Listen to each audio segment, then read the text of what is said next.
савол: писари ман 5 сол пеш депортатсия шуда буд бо қарори суд 5 сола. дар ин видео мехостем нархи билети моҳи март ва апрел ба шумо бирасонем. Такую ситуацию, когда же можно подать на гражданство после получения ВНЖ. Ассалому алайкум ба ҳама бинандагони канали Абдуллотиҷӣ, ҳама нафарҳое ки канали моро ҳама вақт дастгирӣ мекунен, комментариҳои хуб менависен ва ай ҳама беҳтараш бовар карда билет мехарен. Ай ҳаматон миннатдорум. Мақсади имрӯзаи видео худам дар саволҳое ки видеои пешда менавистен маълумот мерасонам ва саволҳо боша метавонад ки дар зери комментари ин видеорам нависен. Ва баъдан ҳамкоромон нархи билети ҳавопаймо моҳи март апрела мерасонанд шумодао ва дар бораи видеожительство маълумот мерасонанд. хоб чун ҳамавақта номерҳоро ҳаминҷа намемонам ки барои билет ай киҷой ба киҷой дар кор мешавад, ба дили пир метавонед ки телефон кунед, иншаллоҳ авиакассаомон ҷавоб метиҳад ва ба дили пир харидорӣ кунед. ҳамчунин барои регистратсиярам мекунем иншаллоҳ ва уже бигем нав сар кардем регистратсия, я 10-15 нафар да кардем, уже регистратсияҳошона гирифтан, патента супоридан ва нафаре ки бигем мекуна ай хидмон одами надёжни ай хидмон ба кала мегирем, бигем бе ташвиш. пеша комментариҳоро хондан агар як дақиқа стоп кунед, нафарҳое ки обуна шидагӣ нестан обуна шавен, лайк ягон савол ё ки дар комментария ягон чи нависе беҳад дастгирӣ хуб мешавад барои канали мо. Гапа зиёд накунем, бихонем, гапам зиёд шуд, бахшиша мехонем. Салому алайкум ака, ҳамин патент дар чанқа вақт мондан продлит кардан мумкин ай? Ҳамира мегуфтем. Алайкум салом бародарҷон, 1 моҳ монданда документотонро тайёр кунен, супоре хубтар ай. Агар трудовой договор дошта бошед, надошта бошед, граница перескал бекунем. Ассалому алайкум бародар Абдулло. Савол: писари ман 5 сол пеш депортатсия шуда буд бо қарори суд 5 сола. Аммо писари ман қариб 6 моҳ пас ба Тоҷикистон рафт. Шумо бародар мегуфтед ки ҳамин 5 сол аз рӯзи граница баромадан ҳисоб мешавад ё аз рӯзи қарори суд баромадагӣ? Алайкум салом апаҷоном, ай рӯзи қарори суд баромадагӣ. Ҳастанд нафарҳое ки депортатсияшон мекунанд, намераванд, ҳаст ҷои коршон бигем ҷои беташвиша ки проверка неста ё ки дар дасти милисиона меғалтанд, 5 сол меистанд, депортатсияшон кушода мешавад, граница мераванд, мебиёянд, бо документ мекунанд, қонунӣ мегарданд бигем. Салом додарҷон, ҳозир ина баъди Наврӯз автобусҳо душанбе Москва чанд сомон ай? Алайкум салом. баъди ҳамин комментария хита дидан нафаре ки ай Тоҷикистон бигем ба автобус меёрад, телефонаш кардем, ҳозир мега 1500 сомон ай, вале дар назар ҳаст арзон карданаш. номерҳои ира мемонам ки барои ай Тоҷикистон ба автобус омадан мақсад нафарҳое ҳастанд ки возможност надоранд ки ба самолёт ҳавопаймо билет бигиранд, метавонед телефон кунед ва биёен то Москва метро Котельники мебиёя бигем. Ассалому алайкум, ҳамин юрист ай куҷоёвем ака барои запрета кушодан? Алайкум салом. Бисёри юристҳо ҳаст ай, худам бигем дар ҳамин ютуб шӯҳрат қудратова тамошо мекунам ки эфирошам тамошо мекунам, дар ютуб худтонам нависен шӯҳрат қудратов, номерҳошам мондагӣ ай метавонед муроҷиат кунед ва саволҳоям боша, бигем ҳама тарафа мефаҳма. Саволам дошта боша метавонед ки пурсен ва дар каналаш обуна шавед. Ассалому алайкум бародар Абдулло, 5 моҳ пеш ай самолёти Урал дар вақти арзон будани билет ай интернет билет харидем. Баъдан билетҳо қимат шид, аэропорт омадем, дар вақти регистратсия номон набуромад. Компания телефон кардем, меган рейстон атменӣ шидагӣ ай, пултон возврат мешавад.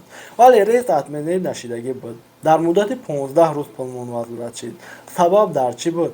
Алайкум салом бародарҷон, дар вақте ки ай интернет ё ки ай программаҳо мехарен, бигем плас нимат мекунанд, дар компания қабул мекунанд, намекунанд билета роӣ мекунанд, якта сабабаш.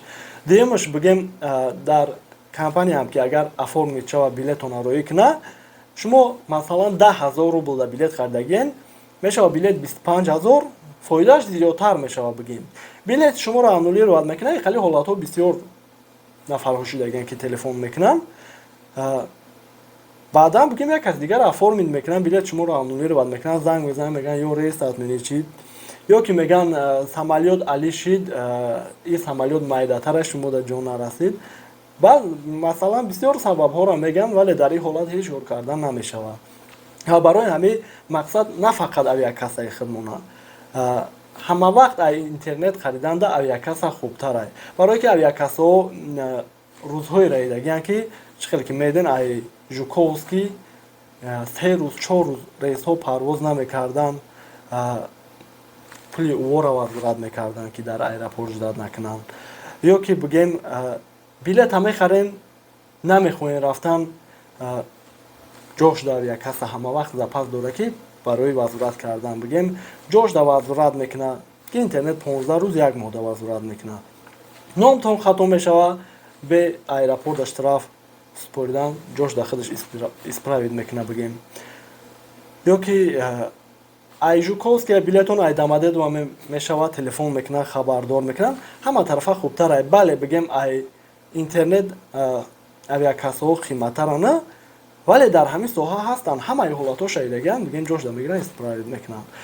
хоб гафа зиёд кардем, ҳамин қадар маълумот ҳамкоромон бо маълумот мерасонанд. Бигем худтона эҳтиёт кунед, миннатдорум ай ҳамат бошед. Ассалому алейкум ба ҳамаи подписчикои канали Абдуллотиҷи. Раҳмат ки подписатся мекунед, лайк бимонед, комментария менависед ва дастгирӣ мекунед канали моро. Дар ин видео мехостем нархи билети моҳи март ва апрел ба шумо бирасонем. нархи билети моҳи март: Москва Душанбе аз 9000 рубл то 12500 рубл. Душанбе Москва аз 25000 рубл то 30000 рубл. моҳи апрел: Москва Душанбе аз 10000 рубл то 12500 рубл. Душанбе Москва аз 26500 рубл то 27500 рубл. моҳи март: Москва Кулоб аз 6000 рубл то 9000 рубл. Кулоб Москва аз 20500 рубл то 26000 рубл. моҳи апрел: Москва Кулоб аз 9000 рубл то 14500 рубл. Кулоб Москва аз 25000 рубл то 29500 рубл. моҳи март: Москва Бухтар аз 7000 рубл то 16500 рубл. Бухтар Москва аз 23000 рубл то 35000 рубл. моҳи апрел: Москва Бухтар аз 16500 рубл то 17000 рубл. Бухтар Москва аз 25500 рубл то 28000 рубл. моҳи март: Москва Хуҷанд аз 10000 рубл то 11500 рубл. Хуҷанд Москва аз 20000 рубл то 22500 рубл. моҳи апрел: Москва Хуҷанд аз 11000 рубл то 14000 рубл. Хуҷанд Москва аз 20500 рубл то 23000 рубл. ҳазор раҳмат ки канали моро дастгирӣ мекунед. Дар паноҳи Аллоҳ бошед.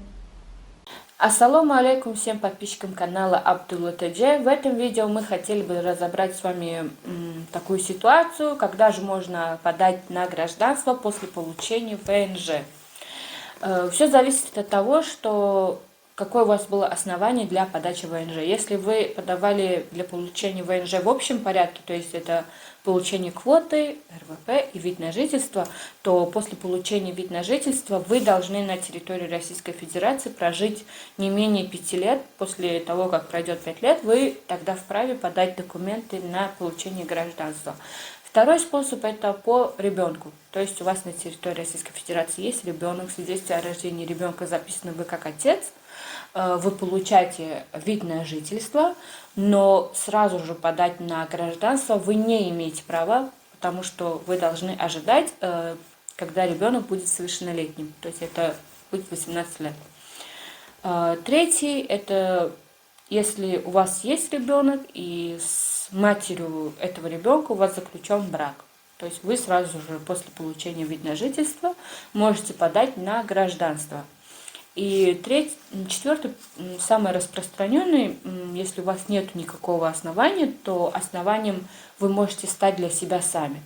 То есть пройти какие-то курсы для улучшения вашего русского языка и пройти комиссию, процедуру носителей русского языка. То есть вы доказываете то, что вы знаете русский язык, и по результатам данной комиссии будут принимать решение, готовы ли вы для получения гражданства. Что ж, на этом все. Желаю вам всего самого наилучшего. Подпишитесь на канал и до свидания.